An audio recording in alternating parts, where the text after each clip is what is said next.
बिस्मिल्लाहिर्रहमानिर्रहीम, अस्सलाम वालेकुम। हाफिज महमूद मोहिउद्दीन आपके सामने हाजिर है।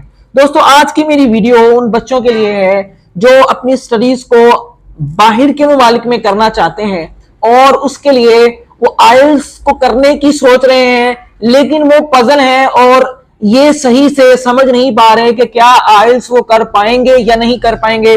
आज की वीडियो में मैं बहुत ही अहम पॉइंट्स को डिस्कस करने जा रहा हूं और आज की वीडियो में जो कुछ पॉइंट्स हैं मैंने लिखे हुए हैं, ये तमाम पॉइंट्स हर उस बच्चे के लिए जानना बहुत जरूरी है जो आइल्स को या तो शुरू करने वाला है या शुरू कर चुका है। ये आखिर तक लाजमी देखिएगा, इंशाल्लाह आपको बहुत ज्यादा फायदा होगा। पहले पॉइंट की तरफ अगर हम बढ़े तो बहुत से बच्चों का सवाल ये होता है कि क्या आइल्स जो है वो बहुत ज्यादा मुश्किल है या आसान है। और बहुत से बच्चे तो आइल्स को एक आप ये समझ लें कि इतनी बड़ी चीज समझते हैं कि वो इसका नाम सुनकर भी घबरा जाते हैं, इवन दो उनको इसकी अब्रीविएशन का भी नहीं पता होता। कोई मसला नहीं, कोई प्रॉब्लम नहीं। यहाँ पे मैं आपको बताता चला जाऊं, अगर आप अंग्रेजी जुबान को आसानी समझ सकते हैं और पढ़ सकते हैं और आपकी बेसिक अच्छी है तो आप आइल्स को बआसानी कर सकते हैं। और आइल्स कोई मुश्किल टेस्ट नहीं है कि आपको इसमें बहुत ज्यादा नॉलेज की जरूरत हो। याद रखिए, IELTS is an English proficiency test की एक इंग्लिश प्रोफिशिएंसी टेस्ट है। इसमें सिर्फ अंग्रेजी जुबान की महारत को देखा जाता है।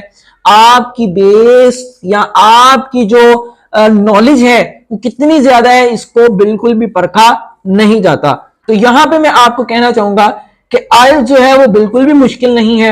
अगर आप आइल्स को करने की सोच रहे हैं तो याद रखें कि आप आइल्स को आसानी कर सकते हैं। 2 या 3 माह की मेहनत के साथ आप आइल्स में अपने डिजाइनिंग बैंड ले सकते हैं। दूसरा जो क्वेश्चन है वो बच्चे हमसे ज्यादातर पूछते हैं कि हमें आइल्स को शुरू करने के लिए क्या करना चाहिए, क्या हमें कोई एकेडमी रखनी चाहिए या फिर हमें खुद से भी कोई तैयारी करनी चाहिए। देखें, अगर आप आइल्स को शुरू करने वाले हैं और आपके जहन में ये है क्या हम पहले ही कोई एकेडमी या कोई कोचिंग क्लासेस लेना शुरू कर दें या फिर हम जो है वो खुद से भी कोई तैयारी कर सकते हैं, तो मेरा आपको मशवरा ये है कि खुद से भी तैयारी करें।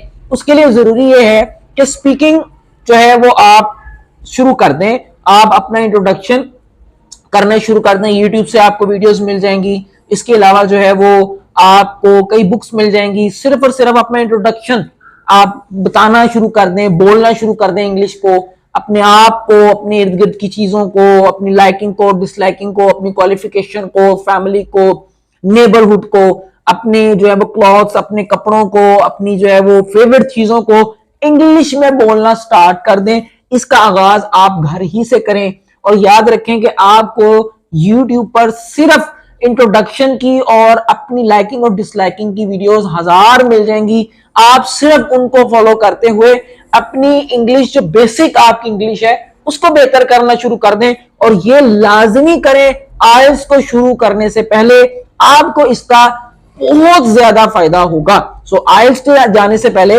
आप अपनी बेसिक्स और इंट्रोडक्शन जो है वो अंग्रेजी में लाजमी तौर पर तैयार कर लें।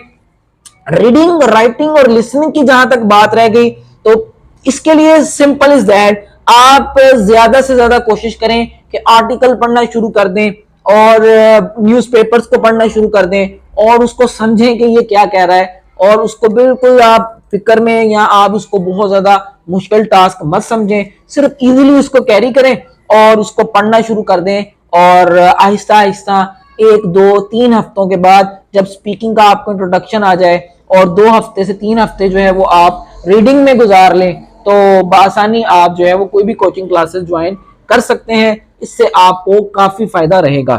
बहुत से बच्चे हमसे ये इस्तफसार करते हैं, क्वेश्चंस करते हैं कि सर हम जब आइल्स की कोचिंग क्लासेस ले रहे होते हैं तो हमें प्रॉपर गाइड नहीं किया जाता, हमें सिर्फ लेक्चर दिया जाता है और उसके बाद ये कहा जाता है कि आप जो है वो सिंपली आप अपनी तैयारी करें। तो हमें ये नहीं पता होता कि हमने घर में क्या प्लान बनाना है। देखें, सबसे पहले याद रखें, बच्चों के लिए सबसे मुश्किल चीज होती है वो होती है स्पीकिंग और रीडिंग। राइटिंग और लिसनिंग ये हो जाती है, इसमें कोई मसला नहीं होता। 90% बच्चों को बिल्कुल भी इसमें मसला नहीं होता। मैं राइटिंग की बात कर रहा हूं क्योंकि उसको आप कर सकते हैं, 1 हफ्ता भी लगाएंगे तो काफी है। लिसनिंग 1 हफ्ता सुनेंगे तो इंशाल्लाह उसमें से 6 बैंड आपके बआसानी आ सकते हैं। अब जो मसला है वो है स्पीकिंग और रीडिंग का। तो स्पीकिंग और रीडिंग को आप किस तरह बेहतर कर सकते हैं? स्पीकिंग का मैंने आपको पहले बता दिया कि आप घर से ही इसका जो है वो आगाज कर दें, अपनी सिस्टर या अपने ब्रदर से जो है वो इंग्लिश को बोलना शुरू कर दें, छोटी छोटी कॉन्वर्सेशन करें, बातें करें, अपने इंट्रोडक्शन बताएं, अपनी लाइकिंग डिसलाइकिंग बताएं।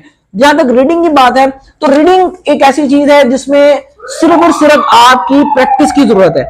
जितनी ज्यादा प्रैक्टिस कर लेंगे, जितने ज्यादा आप पढ़ने के आदी हैं, आप अखबारात को पढ़ लें, आप इर्द गिर्द की चीजों को पढ़ना शुरू कर दें, आप कोई भी रिसाला आपके पास है या आप इंटरनेट से कोई भी आर्टिकल जो है वो निकाल कर आप पढ़ सकते हैं, तो इंशाल्लाह आपकी रीडिंग बेहतर रहेगी।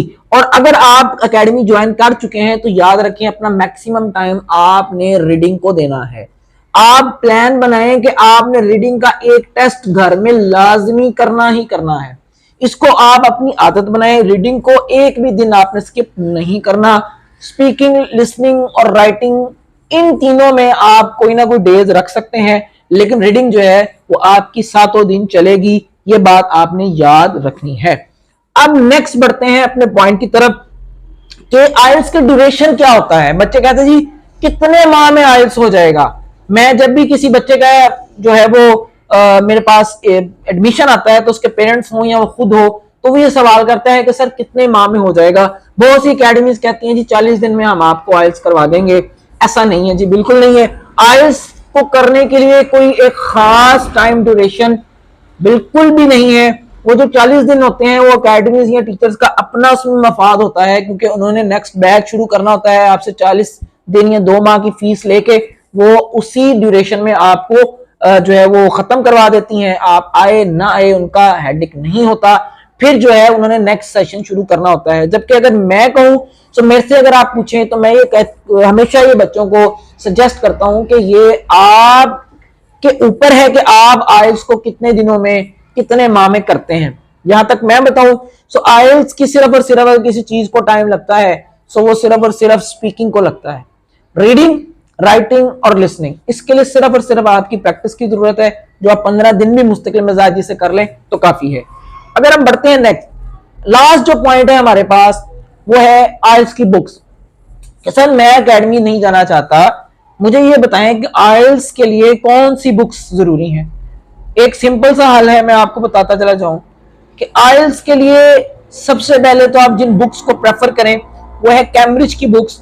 जैसे एकेडमिक कर रहे हैं तो उसकी नंबरिंग जो है वो मैंने पहले भी वीडियो में आपको बताया हुआ है कि कैम्ब्रिज की बुक में से 7, 8, 9 और 17, 18 और 19वीं बुक जो है वो आप ले सकते हैं और ये किताबों से आप तैयारी कर सकते हैं, कोई मसला नहीं है। हाँ, इसके अलावा बहुत सा डाटा, बहुत सा मवाद आपको जो है वो इंटरनेट पर मिल जाएगा, आप उससे भी तैयारी कर सकते हैं। कीजिए, लाजमी कीजिए।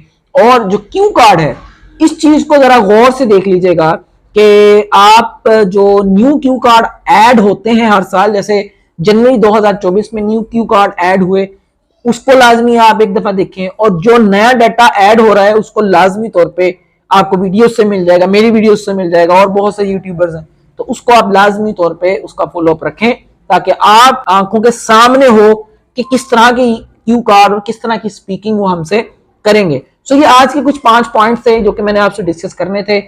मेरी अगर बात आपको पसंद आई हो तो वीडियो को शेयर कीजिएगा, लाइक कीजिएगा और चैनल को सब्सक्राइब कीजिएगा और हमारे CEL इंग्लिश के नेटवर्क से जुड़े रहें।